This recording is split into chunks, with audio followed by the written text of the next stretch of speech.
नमस्कार। आज हम पढ़ेंगे परंपरागत यथार्थवाद, क्लासिकल रियलिज्म। क्लासिकल रियलिज्म एक इम्पॉर्टेंट थियरी है अंतर्राष्ट्रीय संबंध के संदर्भ में, और इसकी कोशिश है कि अंतर्राष्ट्रीय संबंध को किस तरह से एक्सप्लेन किया जाए, किस तरह से समझा जाए, उसके लिए महत्वपूर्ण सिद्धांत है। तो सबसे पहले हम देखते हैं कि आइए डिसिप्लिन को, पूरे डिसिप्लिन को देखते हैं। उसकी शुरुआत फर्स्ट वर्ल्ड वॉर के पश्चात शुरू हुई। इसमें सबसे महत्वपूर्ण जो अप्रोच था कि अंतर्राष्ट्रीय संबंध को किस तरह से समझा जाए, वो लिबरल अप्रोच था, उदारवादी अप्रोच था, जिसके बारे में हम बाद में भी पढ़ेंगे।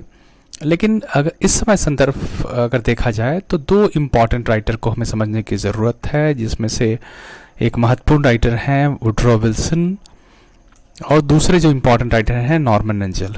वुडरो विल्सन मुख्य रूप से अगर आप देखें तो वर्ल्ड वॉर फर्स्ट के दौरान बहुत सारे अटेम्प्ट कर रहे थे कि इस तरह का युद्ध फिर से ना हो और अंतर्राष्ट्रीय पूरी व्यवस्था में एक बदलाव लाई जाए, और उनकी कोशिश थी। इसके कारण आप देखते हैं कि उनका एक इम्पॉर्टेंट कंट्रीब्यूशन है कि लीग ऑफ नेशन जैसी संस्था बनी। तो उद्देश्य था कि अंतर्राष्ट्रीय स्तर पे सहयोग बना रहे, जो उदारवादी विचारधारा, उदारवादी विचार का एक महत्वपूर्ण हिस्सा है। दूसरा जो महत्वपूर्ण इम्पॉर्टेंट राइटर हैं वो नॉर्मन एंजल है, जिनकी महत्वपूर्ण पुस्तक है द ग्रेट इल्यूजन। ये दोनों विचार में मुख्य रूप से उदारवादी विचार हैं, उदारवादी तरीके से विश्व को देखते हैं और विश्व की समस्याओं का समाधान करने के लिए प्रयास करते हैं। नॉर्मन एंजल की बुक ग्रेट इल्यूजन में मुख्य रूप से ये चर्चा की गई है कि वॉर को एक इल्यूजन के रूप में देखा गया है कि वॉर करना हमेशा प्रॉफिटेबल नहीं होता है और सहयोग करना बेहतर होता है। इसलिए वॉर को एक इल्यूजन की तरह देखा गया है, एक मिथ्या की तरह देखा गया है, एक मृग तृष्णा की तरह देखा गया है। तो यहाँ पे जो हम पढ़ रहे हैं मुख्य रूप से परंपरागत यथार्थवाद को पढ़ रहे हैं, जो एक अल्टरनेट के रूप में, जो उस समय लिबरल अप्रोच जो डोमिनेंट था उसके एक अल्टरनेट के रूप में क्लासिकल रियलिज्म उभर के आया था। और ये मुख्य रूप से आप देखेंगे कि वर्ल्ड वॉर के पश्चात और खासकर 1930s की जो राजनीति थी उसको समझने के लिए महत्वपूर्ण है।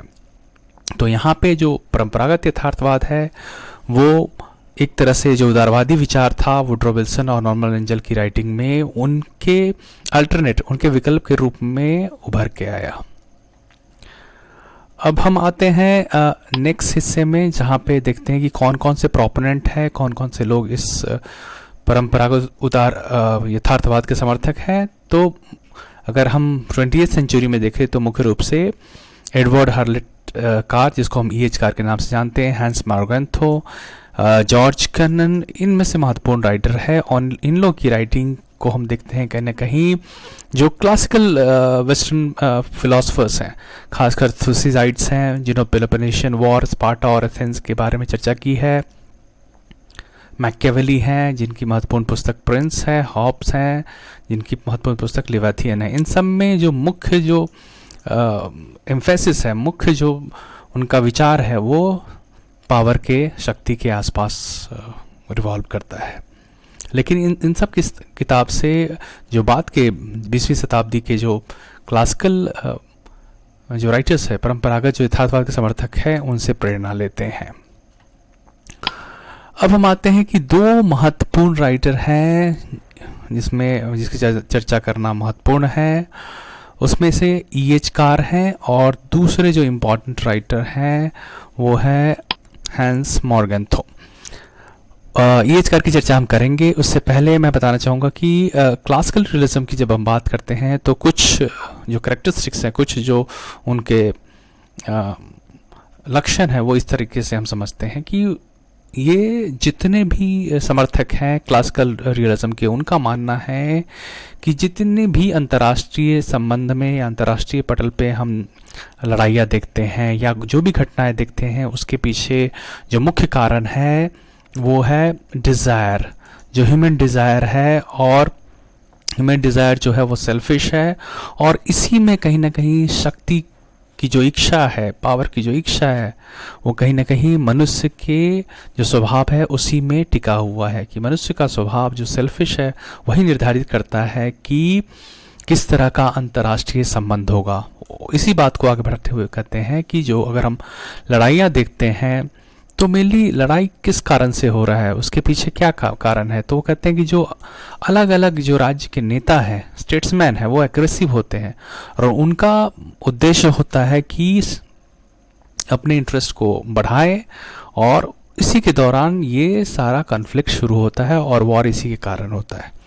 इसी संदर्भ में क्लासिकल रियलिज्म ये भी मानते हैं कि अंतर्राष्ट्रीय स्तर पे राज्य की अगर हम तुलना करें तो राज्य में जिस तरह से सरकारें हैं उस तरह से अंतर्राष्ट्रीय स्तर पे इस तरह की सरकारें नहीं है। तो ये 3 महत्वपूर्ण बिंदु है जिसको हम क्लासिकल रियलिज्म के ब्रॉडर जो कैरेक्टरिस्टिक्स है उसको समझने के लिए मानेंगे। अब इसमें जो महत्वपूर्ण जो राइटर हैं उसमें हम E.H. कार की चर्चा हम करेंगे। E.H. कार की जो फेमस किताब है वो है, आप देख सकते हैं, द 20 Years Crisis 1919 और 1939, an introduction to the study of international relations.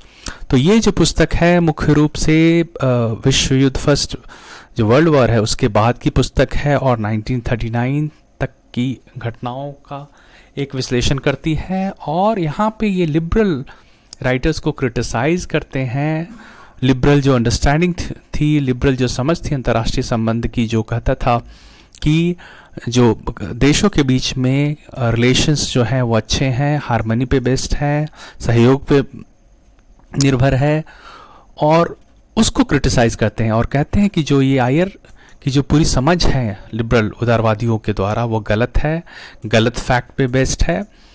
क्योंकि वो देखते हैं कि 1919 जब से लीग ऑफ नेशन बना और 1939 तक लीग ऑफ नेशन के जो फंक्शंस थे, पावर थे, वो कहीं पूरी तरह से ध्वस्त हो जाते हैं, क्योंकि जो मेजर पावर्स थी, यूएस जैसी पावर्स लीग ऑफ नेशन को नहीं ज्वाइन करती हैं। उसके बाद जापान का अटैक मंचूरिया और अलग अलग देशों पे होता है, उसके साथ हिटलर का राइज होता है। तो इन सब घटनाओं को जो लिबरल थियरी थी वो अलग परिप्रेक्ष्य में देख रही थी। तो E.H. कार इन सब बात को उजागर कर रहे हैं कि जो कंट्री के बीच में है वो रिलेशन कन्फ्लिक्ट पे आधारित है, ना कि कॉपरेशन या हार्मनी पे आधारित है। और इस पुस्तक में इसी की चर्चा है, इसी का उल्लेख इन सब पुस्तक में की गई है। तो इनका मानना है कि जो इंटरनेशनल रिलेशंस है वो more about conflict than cooperation की, जो अंतर्राष्ट्रीय संबंध है मुख्य रूप से कन्फ्लिक्ट के बारे में है। और जो लिबरल राइटर्स बता रहे हैं वो गलत तरीके से विश्व को समझाने की कोशिश कर रहे हैं, जो घटनाएं 1919 और 1939 के बीच में हो रही है। तो एक तरह से अलग तरह का विश्लेषण हम E.H. कार की राइटिंग में हम देखते हैं। इसके बाद जो दूसरा महत्वपूर्ण जो राइटर है वो है मॉर्गेंथो, हैंस मॉर्गेंथो। हैंस मॉर्गेंथो जर्मन स्कॉलर थे जो 1930s में मेनली जर्मनी का जो नाजी ज्यूज के खिलाफ जो पूरा विरोध था उसके दौरान ये नाजी जर्मनी को छोड़ के यूएस चले जाते हैं। और इनकी जो महत्वपूर्ण पुस्तक आप देख सकते हैं कि politics among nations, the struggle for power and peace है, जो रियलिज्म का एक महत्वपूर्ण स्तंभ है। 1948 में पब्लिश हुई थी और उसके बाद आप देखेंगे ये एक इन्फ्लुएंशियल बुक बनी। और 1940s का समय आप अगर देखेंगे तो जो इंटरनेशनल रिलेशंस की जो पूरी पढ़ाई है, पूरी समझ है, उसको लेकर अमेरिका में काफ़ी आप देखेंगे रिसर्च और ये सारी बातें शुरू हुई। तो इस तरह से ये जो पुस्तक है पॉलिटिक्स अमंग नेशन एक महत्वपूर्ण आधार बना रियलिज्म का। इसमें इस बुक में का जो मुख्य आधार है कि मॉर्गेंथो 6 अलग अलग सिद्धांतों की चर्चा करते हैं और वो कहते हैं कि ये सिद्धांत जो भी राजनीतिक यथार्थवाद और जो भी नेता, उनके लिए एक स्ट्रैटेजी के रूप में माना जाता है कि जो 6 बातें कही गई है उनको, जो भी राजनेता देश को चलाते हैं उनको इन सब बातों का ध्यान रखना बहुत आवश्यक है। तो ये बुक जो है वो एक डिस्क्रिप्टिव और एक प्रिस्क्रिप्शन की तरह माना जाता है कि जो भी राजनेता है उनको अगर देश चलाना है तो इन जो 6 अलग अलग बातें की गई हैं उसको फॉलो करना चाहिए। और इसी कोशिश में मॉर्गेंथो कहते हैं कि अंतर्राष्ट्रीय की पॉलिटिकल रियलिज्म, जिसको हम राजनीतिक यथार्थवाद कहते हैं, उसके बारे में कहते हैं कि ये सोसाइटी के जो जनरल रूल्स हैं, जिसका मुख्य जो आधार है मानवीय आधार है, और मानवीय जो आधार है वो कहीं ना कहीं सेल्फिश है। तो जो पॉलिटिकल रियलिज्म, जो राजनीतिक यथार्थवाद है, जो यथार्थवाद की बात ये कह रहे हैं, उसको उसके संबंधी भी हम एक कानून बना सकते हैं, एक लॉ बना सकते हैं। और वो जो लॉ बनेगा राजनीतिक यथार्थवाद का, उसका रूट कहाँ होगा? उसका रूट ह्यूमन नेचर में होगा। इसको और सिंप्लीफाइड तरीके से समझने की कोशिश करें कि उस समय के जो राजनेता थे, हिटलर थे, मुसोलिनी थे, तो कह रहे थे कि वो जो भी पॉलिसी फॉलो करते थे उसका जो मुख्य आधार था उनके मानवीय गुण में था और ह्यूमन नेचर में था, जो सेल्फिश था, जो अपने देश को सबसे सर्वोपरि रखता था और अपने हित को साधने के लिए वो एक के बाद एक आक्रमण करना शुरू करते थे। तो इन सब घटनाओं का विश्लेषण करते हुए कहते हैं कि हम अंतर्राष्ट्रीय संबंध को भी समझने के लिए इस तरह का एक नियम बना सकते हैं। लेकिन जो भी नियम हम अंतर्राष्ट्रीय व्यवस्था, जिसको पॉलिटिकल रियलिज्म कह रहे हैं, उसको समझने के लिए बनाएंगे तो उसमें मानवीय जो व्यक्ति विशेष है राज्य के अंतर्गत, उसके गुण जो सेल्फिश है उसको समझना जरूरी है। दूसरा महत्वपूर्ण हिस्सा वो कहते हैं कि इस राजनीतिक यथार्थवाद का जो मेन साइन पोस्ट है, मेन सिग्नल है, वो क्या है? एक कॉन्सेप्ट है जिसको कहते हैं the concept of interest defined in terms of power. तो interest defined in terms of power is the major sign post of this political realism. कि परंपरागत जो राजनीतिक यथार्थवाद की बात कर रहे हैं उसको समझने के लिए हमें ये समझना, interest defined in terms of power, कि किसी भी देश और किसी भी राज्य का जो इंटरेस्ट होगा वो उसके पावर के आधार पे निर्धारित होगा। ठीक है, हर एक देश का अपना नेशनल इंटरेस्ट होता है और वो उसके शक्ति के आधार पे निर्धारित होगा। तीसरा जो महत्वपूर्ण है वो कहते हैं कि जो interest define in terms of power, जो कॉन्सेप्ट हम दूसरे नियम में पढ़े थे, दूसरे सिद्धांत के रूप में पढ़े थे, इनके 6 अलग अलग सिद्धांतों में, तो कहते हैं कि ये जो समझ है वो यूनिवर्सली, सार्वभौमिक रूप पे वैलिड है, मान्य है, सभी देशों के लिए मान्य है। लेकिन इसका मतलब ये नहीं है कि ये इंटरेस्ट का जो कॉन्सेप्ट है वो परिस्थिति के आधार पे इंटरेस्ट और साथ में पावर भी बदल सकता है। मतलब इंटरेस्ट का कॉन्सेप्ट भी बदल सकता है और साथ में पावर का भी मतलब बदल सकता है। लेकिन ये जो विचार है interest define in terms of power की जो समझ है वो सार्वभौमिक, यूनिवर्सली वैलिड है।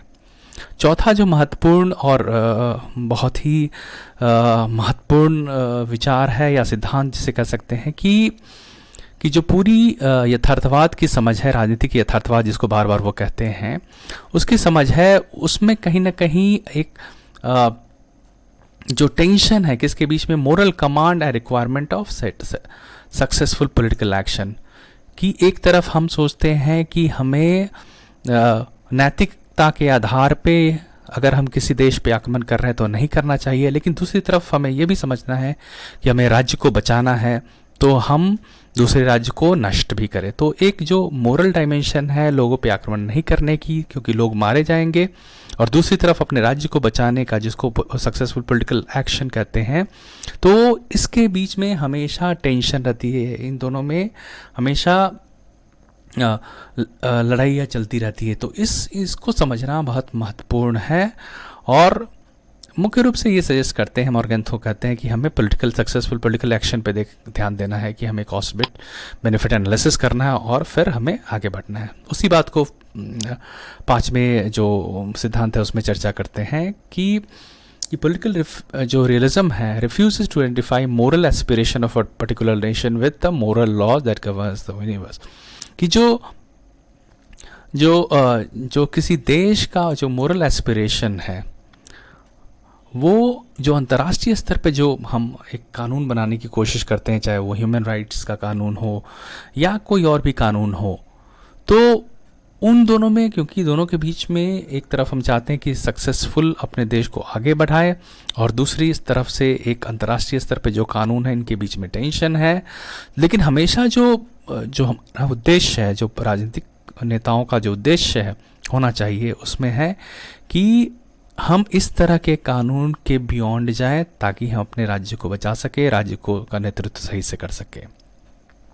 तो ये सारी बातें जो 5 अलग अलग सिद्धांत हम पढ़े हैं इससे पहले, उसमें मेजर जो सजेशन है एक प्रिस्क्रिप्शन के रूप में दिया गया है राजनेताओं को, ताकि अपने देश को बेहतर, खासकर इसमें आप अमेरिका को भी ध्यान में देख के इसको समझ सकते हैं, क्योंकि जो ये पूरे जो विषय का विकास है ये अमेरिका के संदर्भ में हुआ, लेकिन इन सब थियरी को माना जाता है कि ये सभी देशों के लिए इक्वली एप्लीकेबल है। जो लास्ट पॉइंट है वो मेनली कहता है कि the political realist maintain the autonomy of the political sphere. मुख्य रूप से कहते हैं कि जो पूरी यथार्थवाद की जो समझ है उसको एक स्वायत्त विषय के रूप में पढ़ा जा सकता है। जिस तरह से हम इकोनॉमिक्स को स्वायत्त रूप से समझते हैं, एक अलग फील्ड की तरह समझते हैं, उसी तरह से पूरी राजनीतिक यथार्थवाद को भी इस तरह से एक ऑटोनॉमस फील्ड की तरह समझा जा सकता है, और उसके अलग अलग कॉन्सेप्ट हो सकते हैं, अलग अलग इंटरेस्ट का कॉन्सेप्ट हो सकता है, पावर का कॉन्सेप्ट हो सकता है, और तरह के कॉन्सेप्ट के द्वारा इसको एक स्वायत्त विषय के रूप में समझा जा सकता है। तो ये 6 सिद्धांत हैंस मॉर्गन्थो के हैं। अब हम इवैल्यूएशन पे आते हैं हैंस मॉर्गन्थो और क्लासिकल रियलिज्म के पूरे सिद्धांत को। तो देखते हैं कि 1960s के दशक में जो परंपरागत यथार्थवाद है उसमें बहुत सारी इनकंसिस्टेंसी और कंट्राडिक्शन माना जाने लगा।